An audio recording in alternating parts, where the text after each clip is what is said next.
స్థానాల్లో దేవతలు ఉంటారండి. శరీరంలో ఒక్కొక్క ఇంద్రియానికి ఒక్కొక్క అధిష్టాన దేవత ఉంటారు, లేకపోతే ఆ ఇంద్రియం పనిచేయదు.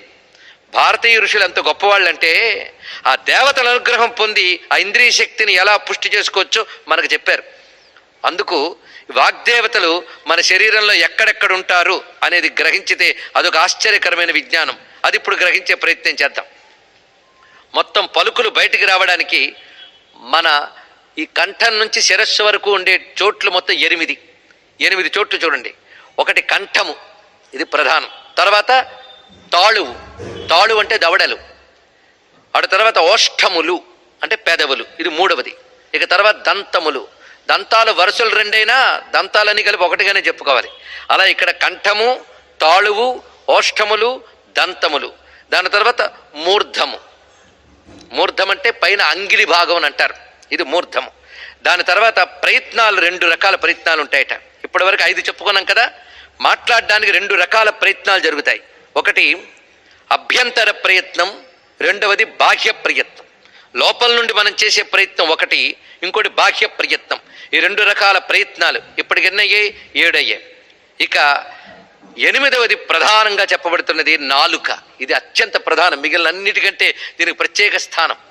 దీనికి నాలుకను కూడా కరణము అంటారు. మొత్తం ఇవి 8. ఇందులో మొదటి 5ంటికి స్థానములు అని పేరు, తర్వాత 2ంటికి ప్రయత్నములు అని పేరు, ఆ 8వ దానికి కరణము అని పేరండి. నాలుకని కరణము అని అంటారు. ఇప్పుడు శబ్దం బయటికి రావడానికి ఈ 8 ప్రధానం. ఇంకేమైనా ఉన్నాయా? ఇంకోటి లేవు. ఈ 8 చోట్ల ఉండే దేవతలు ఈ వశిని, కామేశ్వరి, మోదిని, విమల, అరుణ, జయిని, సర్వేశ్వరి, కౌళిని అధిదేవతలు వాళ్ళు. ఇప్పుడు చూసారా, అక్షరముల్లో ఆ 8 వర్గములకు అధిదేవతలు వాళ్ళు.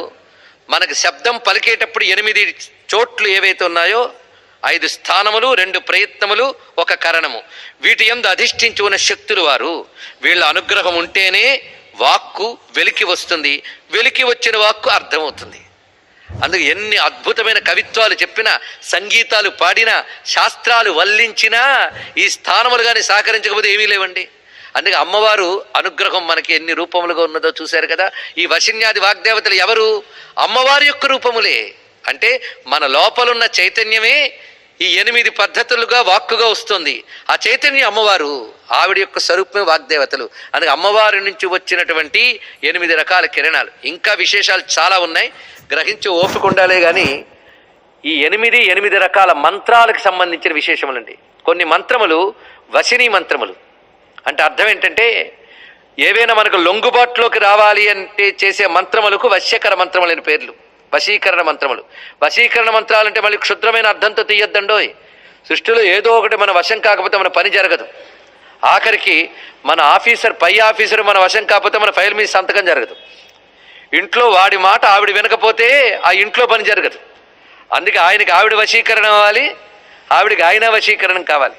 అంతెందుకు, ఒక ధర్మపరంగా ఒక మాట చెప్తే ఆ మాట 10 మంది వినాలంటే వాళ్ళు వశీకరణం కావాలి. కానీ వశీకరణం అనగానే చెడు అర్థం తీయడానికే లేదు, మంచికి కూడా వశీకరణ శక్తి కావాలి. అందుకే ఏదైనా లొంగాలి అంటే, ప్రకృతి కూడా మనకు అనుకూలం కావాలంటే అది వశీకరణమే. గాలి మన అందుబాటులో ఉండాలి, అనుకూలంగా ఉండాలి.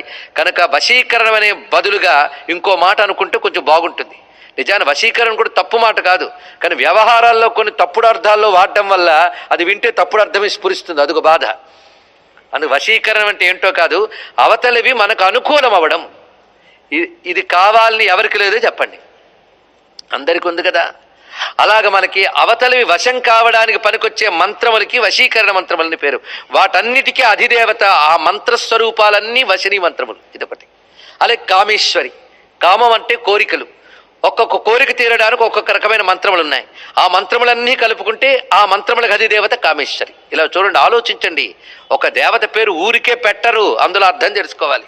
వశిని, కామేశ్వరి. మోదిని, మోదిని అంటే అంగీకారము, ఆనందము అని అర్థం. సృష్టిలో ఏది జరిగినా ఆనందము, తృప్తి కావాలి కదా. ఆనందానికి, తృప్తికి సంబంధించిన మంత్రాధిదేవత మోదిని. చూడండి, అలా ఒక్కొక్కటి మీరే ఆలోచిస్తే ఇంక మీరే నాకు చెప్పగలరు. వశిని, కామేశ్వరి, మోదిని, విమల, ఒక నిర్మలమైన జ్ఞానం కలిగించేటువంటి విద్యలు, మంత్రములు విమల. అలాగే అరుణ, ఆ ఎర్రని కాంతులతో ప్రకాశించింది. అరుణ వర్ణం ప్రేమకి సంబంధించిన వర్ణం గనక, కరుణకు సంబంధించిన వర్ణం గనక దేవతల కరుణ పొందడానికి పనికొచ్చే మంత్ర విశేషములు అరుణ అని చెప్పబడతాయి. వశిన్యాది వాగ్దేవత ఋషయః. ఒక మంత్రాన్ని చెప్పే ముందు ఆ మంత్రద్రష్టలైన ఋషుల్ని ముందు నమస్కారం చేసుకోవాలి. వాళ్ళు దర్శించి మనకి ఇస్తారు గనక ముందు వాళ్ళకి నమస్కారం చేసుకోవాలి. ఎవరయ్యా దీనికి ఋషి? హయగ్రీవ స్వామి వారా? కాదు. పోనీ బ్రహ్మాండ పురాణం రాసినందుకు వ్యాసుల వారా? కాదుట. మరెవరు? వశిన్యాది వాగ్దేవతలు. వాళ్ళు ఋషులు. వాళ్ళు అమ్మవారిని దర్శించి మనకి అందించారు గనక వాళ్ళు ఋషులు. అందుకే ఇక్కడ ఒక ఋషి కాదు, 8 మంది ఋషులు. ఆ ఋషులు ఎటువంటి వారో మనం ఇక్కడ తెలుసుకున్నాం. వారు అమ్మవారి స్వరూపమే. అమ్మవారి స్వరూపం గనుకనే అమ్మవారి గురించి వాళ్ళకి బాగా తెలుసు. ఎవడో బయటవాడు వచ్చి మన గురించి ఏం చెప్పగలండి? మన గురించి మనకే తెలుసు. అలాగే అమ్మవారి స్వరూపాలు కనుకనే అమ్మవారి గురించి బాగా చెప్పగలిగారు. అందుకే విద్యాది దేవతలు వీళ్ళు, మంత్రాది దేవతలు వీళ్ళు, చెప్పే శక్తులు వీరు. అందుకే వాళ్ళు తీసుకున్నట్ట. అక్కడే ఎంత ఔచిత్యం ఉన్నది. అందుకే ఆలోచించడం మొదలు పెడితే లలితా సహస్రం నామ స్తోత్రం ఆలోచించేవాడికి మాత్రం అద్భుతం అండి.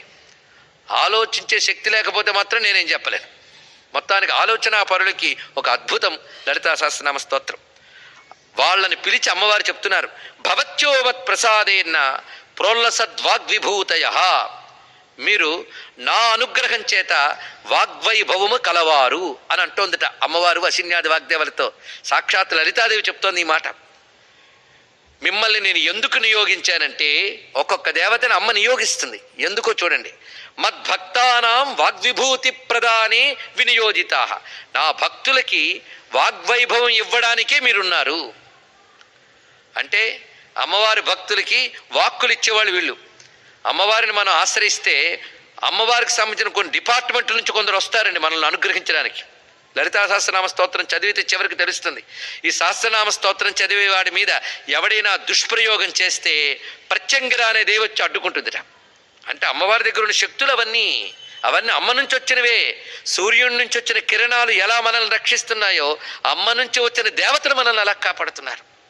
అలాగే వశిన్యాది వాగ్దేవతలు ఎవరు? అమ్మ భక్తులకి వాగ్విభూతులు ఇచ్చే దేవతలు వారు అని అమ్మే స్వయంగా చెప్తున్నది. పైగా వీళ్ళు ఎక్కడుంటారు తెలుసా? సరిగ్గా శ్రీచక్రంలో ఉంటారు. శ్రీచక్రం అమ్మవారి రూపమే కదా. ప్రధానంగా బిందువు దగ్గర అమ్మ ఉంటుంది. అక్కడ ఆవిడ విచ్చుకుంటుంది. ఆ విచ్చుకోగానే మొట్టమొదటి విచ్చుకోగానే త్రికోణంగా వస్తుంది. తర్వాత అష్టత్రికోణంగా వస్తుంది. దాని తర్వాత దశ త్రికోణం, తర్వాత మరొక దశ త్రికోణం, 14 త్రికోణాలు, 8 త్రికోణములు, 16 త్రికోణములు, అలాగా చతురస్రం వరకు విచ్చుకుంటుంది కదా బిందువు. కనుక బిందువు దగ్గర అమ్మ ముందు త్రికోణముగా విచ్చుకుని తర్వాత అష్టత్రికోణ చక్రం అని వస్తుంది మీకు. బిందువు నుంచి లెక్క పెడితే 3వది. అదే త్రైలోక్యమోహన చక్రం అనబడి చతురస్రం నుంచి లెక్క పెడితే 7వది ఈ ఆవరణ. ఆ ఆవరణకి సర్వరోగహర చక్రము అని పేరండి. ఈ సర్వరోగహర చక్రంలో 8 త్రికోణాలు ఉంటాయి. అష్టత్రికోణం అసలు నిజానికి బిందువు, త్రికోణము, అష్టత్రికోణము ఈ 3 ఆవరణలు కలిపితే అదొక మహాశక్తి. దీని గురించి ఇంకా తర్వాత వివరాల్లోకి వెళదాం. ఎందుకంటే మొదటి రోజు వేడెక్కడానికి కొంత సమయం పడుతుంది. బాగా వేడెక్కే ఇంకా తెలుస్తాయి చాలా విషయములు. అప్పుడప్పుడు ఇంకా లోతుకు వెళ్దాం. మొత్తానికి ఇప్పుడు ఈ విషయం ఎందుకు చెప్పుకుంటున్నామంటే, శ్రీచక్రంలో సరిగ్గా బిందువు నుంచి లెక్క పెడితే 3వ ఆవరణ, చతురస్రం నుంచి లెక్క పెడితే 7వ ఆవరణ. అక్కడ 8 త్రికోణాలు ఉంటాయి. ఆ 8 త్రికోణాల దగ్గరుండే దేవతలే వశిని, కామేశ్వరి, మోదిని. ఇది తెలుసుకోవాల్సింది. కనుక అక్కడ కూర్చున్నారు వాళ్ళు ప్రధానంగా. శ్రీచక్రంలో అక్కడ ప్రధానంగా కూర్చున్న వాళ్ళు. ఆ ఆవరణ పేరేమిటి? సర్వరోగహర చక్రంట. ఉరికినే పెట్టారా ఆ పేరు? ఆ ఆవరణ దేవతలుగా అనుగ్రహిస్తే అన్ని రోగాలు పోతాయండి. అంటే 8 వాగ్దేవతలు ఒక్కసారి మన కృప చూపిస్తే మన దేహంలో, మన మనస్సులో ఉన్న అన్ని రకాల రోగాలు పోతాయి. దేహంలో, మనస్సులో రోగాలు 2 రకాలట. దేహానికి వచ్చేవి, మనస్సుకు వచ్చేవి.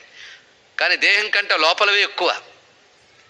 పేరుకి 2 అన్నాం కానీ రెండిట్లో కొన్ని కోటి రకాలు ఉంటాయి. ఎక్కువ నెంబర్ చెప్పుకుంటే భయం వేస్తుంది కనుక 2 చెప్పుకున్నాం మనం. ఏమిటి? దేహ రోగాలు, మనోరోగాలు. వాటిలో రకరకాలు. అందుకే మనస్సుకు వస్తే ఆది, దేహానికి వస్తే వ్యాధి. ఈ ఆది వ్యాధులు అన్నీ తొలగించగలిగే శక్తి 8 మందికి ఉంది. అందుకే 8 పేర్లు ఒక్కసారి తలంచుకుని సర్వరోగహర చక్రంలో ఉన్న 8 దేవతల్ని స్మరణ చేసుకుంటే సర్వరోగహరములు.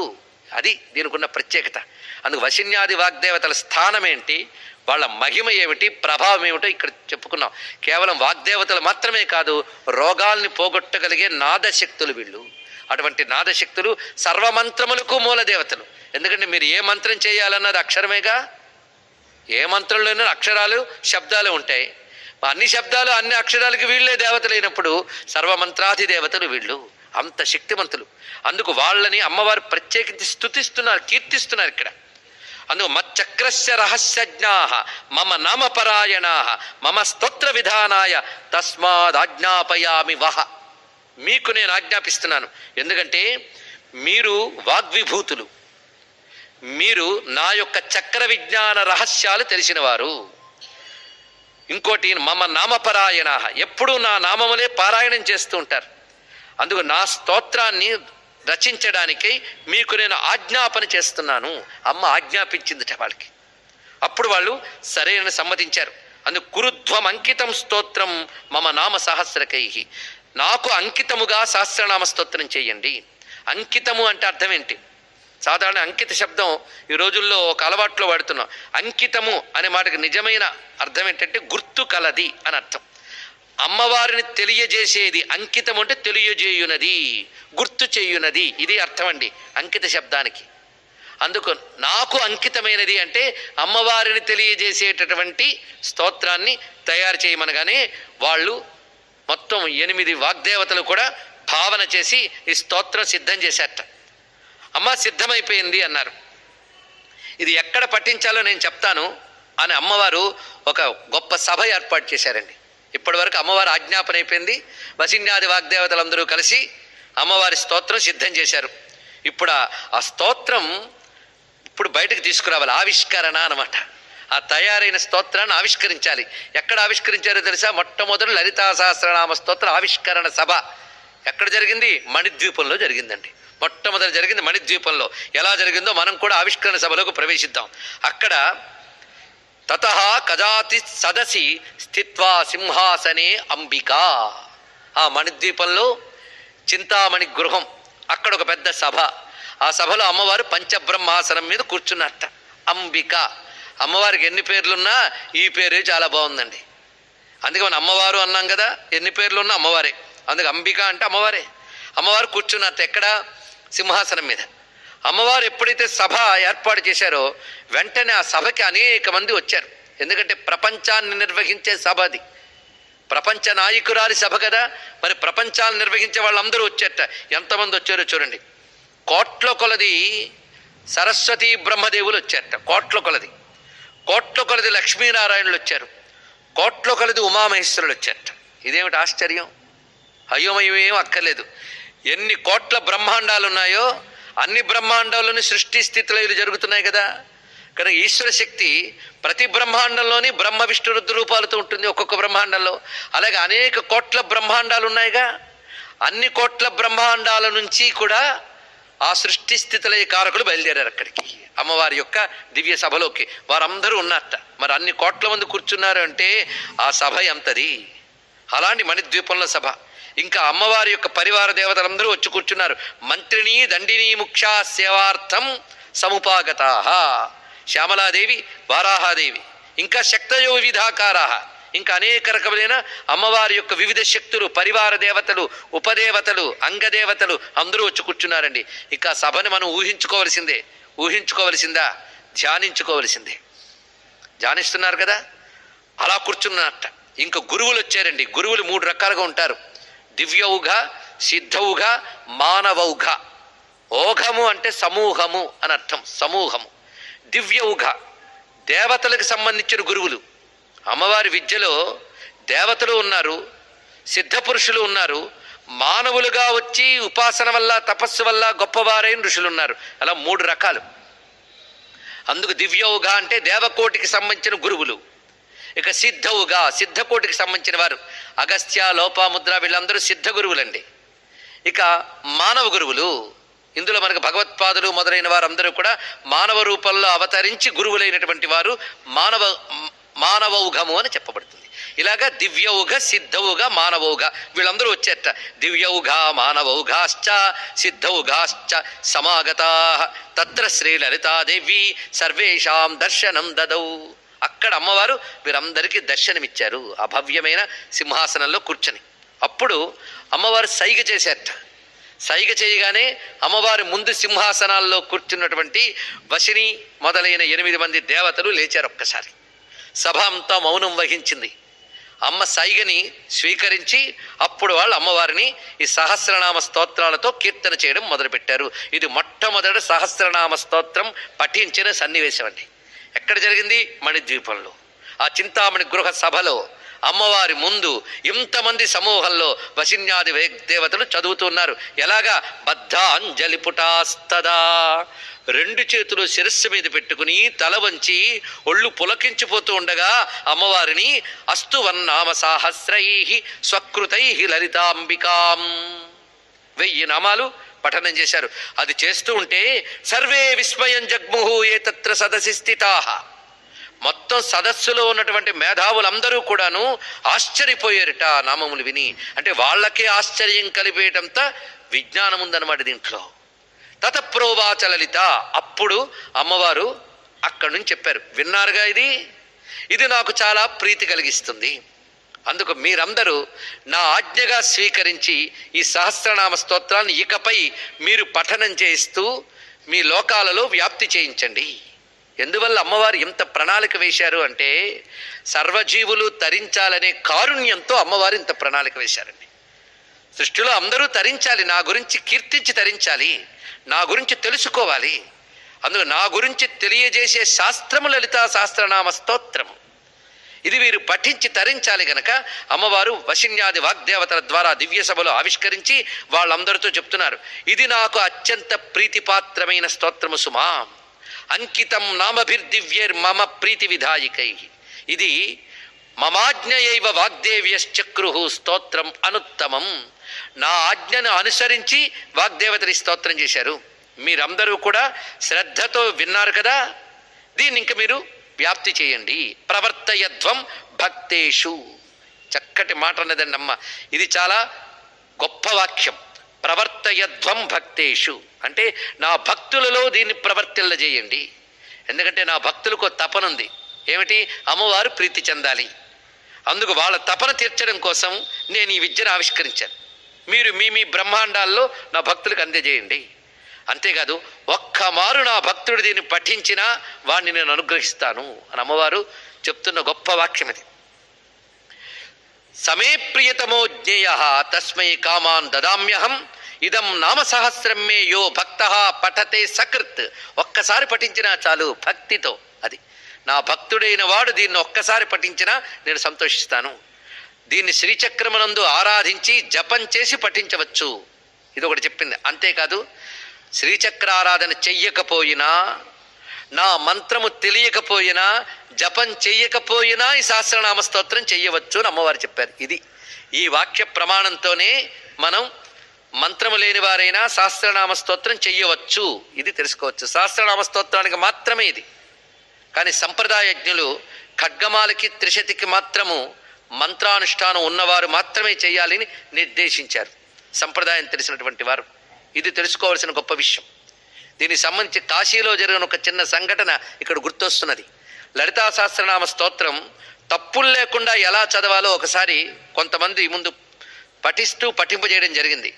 ఆ సమయంలో ఒకరు లేచి త్రిశతి ఖడ్గమాల కూడా చెయ్యవచ్చా అని అడిగితే సంప్రదాయము శాస్త్రము ప్రమాణములుగా తీసుకుంటూ శ్రీ విద్యోపాసన లేనివారు ఆ 2 చెయ్యరాదమ్మా అని చెప్పడం జరిగింది.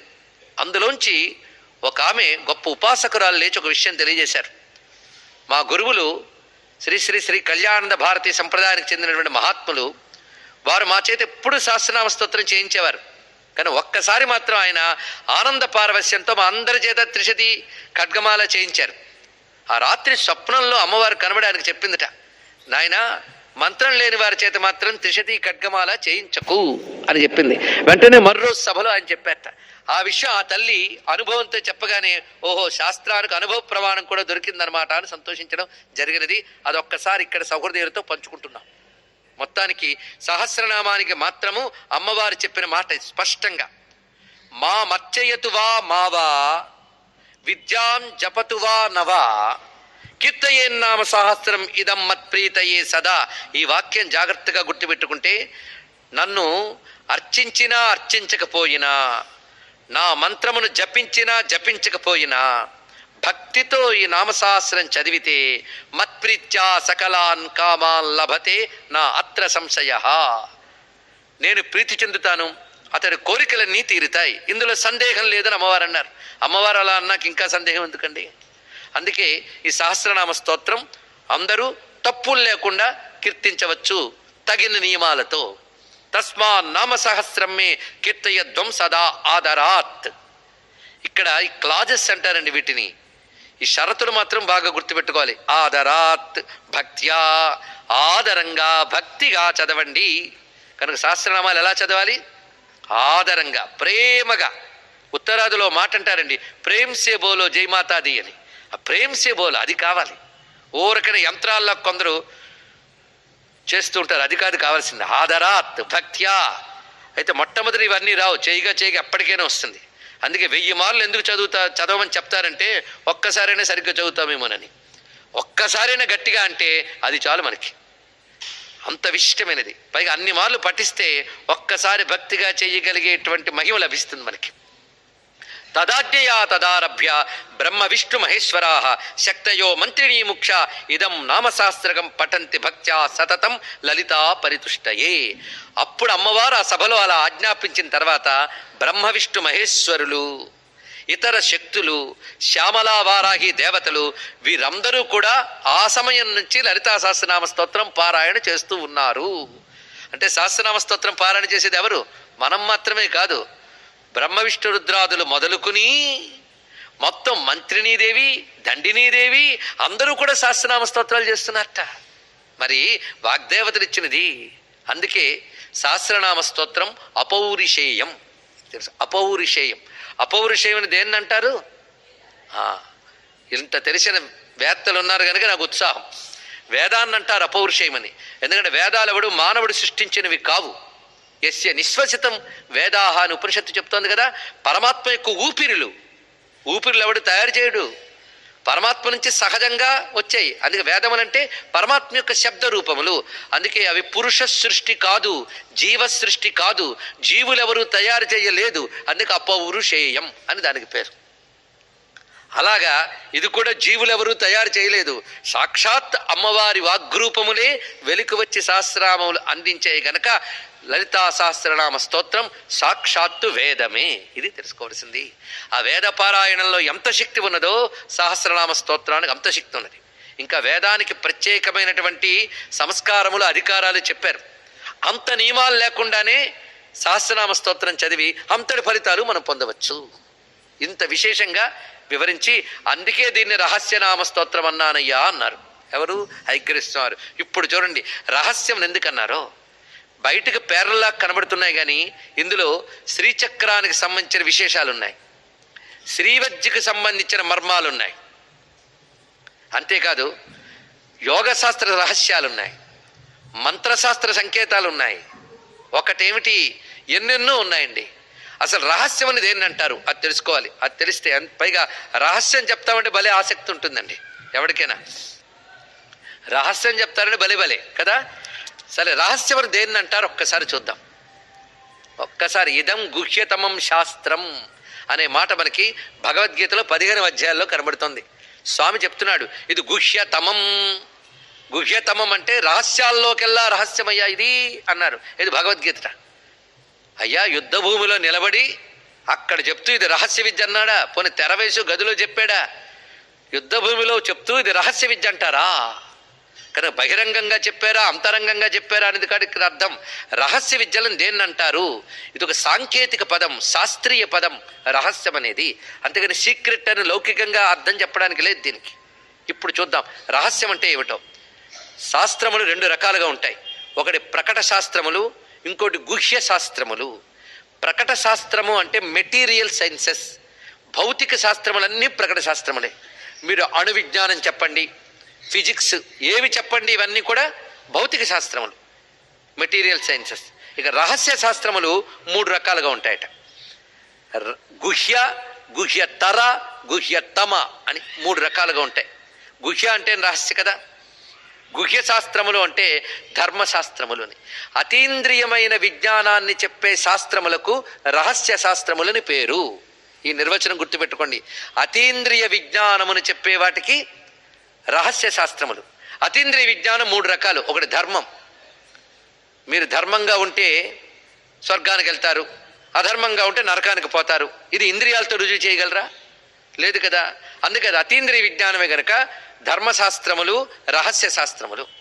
రెండవది మంత్రశాస్త్రములు, గుహ్యతర శాస్త్రములు. బ్రహ్మ విద్య తత్వశాస్త్రము, గుహ్యతమ శాస్త్రం. అందుకే భగవద్గీతలో ఇదం గుహ్యతమం శాస్త్రం అని కృష్ణ పరమాత్మ చెప్పడంలో రహస్యతమం సూపర్లేటివ్ డిగ్రీ చూపించాడండి. అందుకే ఈ 3 రకాల శాస్త్రమని రహస్య శాస్త్రములు అనాలి. ఇప్పుడు ఇది రహస్యనామం ఎందుకైంది? 3 రకాల అంశములు ఇందులో ఉన్నాయి. అందుకే ఇందులో ధర్మశాస్త్రం ఉంది, మంత్రశాస్త్రం ఉంది, వేదాంత శాస్త్రం ఉంది. కనుకనే ఈ నామములు రహస్య నామములు. అది ఇక్కడ తెలుసుకోవాల్సిన అంశం. అలాగే ఇక్కడ చక్ర సంకేతాలు, మంత్ర సంకేతాలు, ధర్మశాస్త్ర విశేషాలు. మొత్తానికి సహస్రనామ స్తోత్రం ఒక స్తోత్ర గ్రంథం కాదు, శాస్త్ర గ్రంథము. ఇది తెలుసుకోవాల్సింది. ఇది మహాశాస్త్రం. ఈ శాస్త్రాల్లో ఎన్ని శాస్త్రాలు ఉన్నాయి అంటే అనేక శాస్త్రములు కలబోసి మనకి ఇందులో కనబడుతూ ఉంటాయి. అందుకే సహస్రనామ స్తోత్రంలో మీరు చూస్తూ ఉంటే ధర్మశాస్త్రం కనబడుతుంది, మంత్రశాస్త్రం కనబడుతుంది, యోగ శాస్త్రం ఉంది, వేదాంత శాస్త్రం ఉంది. యోగ శాస్త్రంలో మళ్ళీ కుండల్ని మొదలైనవి ఉంటాయి. ఇంకా గ్రహించే ఓపిక ఉండాలి. కానీ మీమాంసా శాస్త్రం, న్యాయ శాస్త్రం, అన్ని శాస్త్రాలు ఉన్నాయండి. ఆ వ్యాఖ్యానాలతో అన్ని రుజువు చేసిన వాళ్ళు ఉన్నారు, స్పష్టంగా ఉన్నాయి. అయితే ఇన్ని శాస్త్రాంశములు మన బ్రతుక్కి ఎంత మేరకు తెలుసుకుంటే పనికొస్తుందో అంత మేరకు మాత్రమే ఈ 40 రోజుల్లో చెప్పడం జరుగుతుంది. అంతేగాని పాండిత్య ప్రదర్శించడం ఇక్కడ జరగదు. కేవలం సాధకులు, భక్తులు అయిన వారిని ఉద్దేశంలో పెట్టుకుంటూ ఒక భక్తుడిగా అమ్మవారి కరుణని ఆశించేటువంటి ఒక ఆశ్రితుడుగా గ్రహింపజేయడమే ఇక్కడ జరిగేది. అంతేగాని పాండిత్యాలు, వాదాలు, వివాదాలు, చర్చలు, ఉపచర్చలు ఇక్కడ ఉండవు. మొత్తానికి ఇన్ని శాస్త్రాలు తెలుసుకుందాం. ఎందుకంటే ధర్మశాస్త్రం ఉండాలి, మంత్రశాస్త్రము ఉండాలి, వేదాంత శాస్త్రం 3 ఉండాలండి. మనకి వ్యవహారం ఎలా ఉండాలో తెలియడం కోసం ధర్మశాస్త్రం కావాలి, ఉపాసన కోసం మంత్రశాస్త్రం కావాలి, సత్యం తెలుసుకోవడానికి తత్వశాస్త్రం కావాలి. 3 కావాలి మనిషికి, ఏదో ఒకటి కాదు. కొందరు ధర్మాలు మాత్రమే చెప్తుంటారు, సరిపోదండి. ధర్మాలతో ఆగిపోదు. ధర్మం తర్వాత ఏమిటి? అయ్యా మీరు చక్కగా పోలీస్ ఆఫీసర్గా ఉన్నప్పుడు యూనిఫారం వేసుకోవాలి, ఎక్సర్సైజ్ చేయాలి, ఇవన్నీ చెప్తారు. అవి చేస్తే సరిపోతుందా? సరిగ్గా డ్యూటీ చేయొద్దు. కనుక ధర్మాలు అనేది ఒక క్రమశిక్షణ లాంటిది. ఇది అవసరం. వ్యవహార జీవితానికి ధర్మం కావాలి, పరమార్థ జీవితానికి వేదాంతం కావాలి. తెలుసుకోండి. దేవతల అనుగ్రహం కోసం మంత్రం కావాలి, ఉపాసన కావాలి. 3 కావాలి మనకి. అందుకే ధర్మశాస్త్రం, ఉపాసనా శాస్త్రం, తత్వశాస్త్రం, ఈ 3 మనకు కావాలి. ఆ 3 భగవద్ అనుగ్రహం వల్లనే లభించాలి. అందుకే అమ్మవారు 3 రూపము. ఆవిడే ధర్మరూపిణి, ఆవిడే మంత్రరూపిణి, ఆవిడే తత్వరూపిణి. ఆ 3 ఇక్కడ తెలుస్తాయి. అందుకే లలితా సహస్రనామం అనేది ఏదో తేలిగ్గానో మామూలుగానో వినడానికి కాదండి. ఒక ఉత్సాహంగా, ఒక ఉత్సవంలా జరగవలసినటువంటి ఒక మహావిషయం ఇది. అందుకే మనకు తెలియకుండానే మామూలుగా ప్రారంభమైంది ఒక అద్భుతం అని నేను భావన చేస్తున్నాను. అవునా కాదా మీరు చెప్పండి. ఒక అద్భుతం ఇవాళ ఆరంభమైంది. సామాన్యమైన విషయం కాదు. మనమందరం సామాన్యంగా ఉండొచ్చు, కానీ విషయం అద్భుతం. ఏది గ్రహిస్తే మరి ఏది తెలుసుకోనక్కరలేదో అలాంటి శాస్త్రం ఇక్కడ వశిన్యాది వాగ్దేవతలు అందించారంటే ఇది సామాన్యమా? లలితా సహస్రనామ స్తోత్రం ఒక పూటకో ఒక రోజుకో సంబంధించింది కాదు, ఒక జీవితానికి సంబంధించినటువంటి గ్రంథం ఇది. నిరంతరం మననం చేసుకోవాల్సిన గ్రంథం ఇది. ఓపిక ఉండాలే కానీ ఈ సహస్రనామ స్తోత్రంలో కూర్పు చేసుకుంటూ వెళితే కొన్ని వాక్యాలన్నీ దగ్గరికి తీస్తే కొన్ని ఉపనిషత్తులు తయారవుతాయి. కొన్ని వాక్యాలు దగ్గర తీసుకొస్తే ఒక మంత్రశాస్త్రం బయటకు వస్తుంది. కొన్ని నామాల దగ్గర తీసుకువెళితే ధర్మశాస్త్రం బయటకు వస్తుంది. మీ జీవితంలో ప్రతి క్లిష్ట పరిస్థితుల్లో ఏదో ఒక నామం బయటకు వచ్చి నేనున్నానని చెప్తుందండి. అంతకంటే ఇంకేం కావాలి? సహస్రనామ స్తోత్రంలో ఉన్న ప్రత్యేకత ఇన్ని విషయములు. పైగా సహస్రనామ స్తోత్రముల్లో ఉన్న శక్తులు, రహస్యములు ఎన్ని అంటే బయటకు చదువుతాం కానీ దానిలో మహిమలు ఏంటో మనకు తెలియవు. అందుకే రహస్యనామాలు. అది కూడా ఇంకో భావం చెప్పుకోవచ్చు. ఆ మహిమలు మీరు ప్రకటంగా తెలుసుకోలేరు, అవి బయటకు వస్తూ ఉంటాయి. ఆశ్చర్యపోతాం మనం. మన బుద్ధికి అందని శక్తి దానిలో ఉంది. అందుకే శక్తి ఎప్పుడూ రహస్యమే. అవునా లేదా? ఇక్కడ లైట్ ఉంది, మైక్ ఉంది, ఫ్యాన్ ఉంది. శక్తో ఉందా లేదా? ఉందండి. కనిపిస్తుందా? రహస్యం. రహస్యమైన శక్తి లేకుండా ప్రకటమైన పరికరాలు పనిచేయట్లేదు. ఆ రహస్యమే లలితా సహస్రనామాల్లో. పైగా లలితా సహస్రనామాన్ని ఎలా వర్ణించవచ్చంటే, ఒక్కొక్కసారి ఒక ద్రాక్ష తోట గుర్తొస్తుందండి లలితా సహస్రనామ స్తోత్రం చూస్తూ ఉంటే. ద్రాక్ష తోటలోకి వెళ్తే గుత్తులు గుత్తులు పళ్ళు వేలాడుతుంటాయి. అలాగే సహస్రనామ స్తోత్రం అంతా ఒక తోటలాగా ఉంటే ఒక్కొక్క నామాల గుంపు ఒక్కొక్క గుత్తండి. చిత్రం. దుర్గా మంత్రములన్నీ కొన్ని నామాల గుంపులో ఉంటాయి ఒక చోట. ఇంకో చోట విశేషమైన వనదుర్గా విద్యంతో ఒక చోట చూపిస్తాడు. ఇలా ఒక్కొక్క మంత్ర విశేషములు కొన్ని గుత్తులు నామాల్లో పెడతాడు. ఆ నామాలు గుత్తి తీసుకుని పారాయణ చేయాలి. మీకు ఉదాహరణకి ఇక్కడ ఈరోజు ఉపోద్ఘాతం కనుక సంపూర్ణ పరిచయం ఇక్కడ ఇవ్వడం జరుగుతుంది. ఇది అత్యంత ప్రధానమైన అంశం కనుక దయచేసి ఏకాగ్రంగా వినండి, ఉత్సాహంగా అందుకోండి, ఉత్సవంలా స్వీకరించండి. ఒక్కొక్క గుత్తి. ఉదాహరణకి భవదావ చెప్పండి. అది ఆ ఉత్సాహం కావాలి. భవదావ సుధావృష్టి పాపారణ్య దవానల దౌర్భాగ్యతూల వాతూల జరాధ్వాంతర విప్రభ భాగ్యాబ్ది చంద్రిక భక్త చిత్తకేకి ఘనాఘన రోగ పర్వత దంభోళి మృత్యుదారు కుఠారిక. ఇది ఒక గుత్తండి. ఇలా లాగాలి బయటికి. ఆ గుత్తిగాని తీసుకుంటేట జాతకంలో ఎన్నెన్ని రకాల దోషాలున్నాయో అన్నిటినీ పోగొట్టగలిగే శక్తి గుత్తిలో పెట్టాడు మొత్తం. ఇలా మీకు రహస్యములు ఎన్ని కనిపిస్తాయో. దుర్లభ దుర్గమా దుర్గా నుంచి దుర్గా విద్య ఉంది. ఇంకో దగ్గర వనదుర్గా మంత్ర విద్య ఉంది. ఇలాగ రకరకాల ప్రయోజనాల కోసం రకరకాల గుత్తులున్నాయి.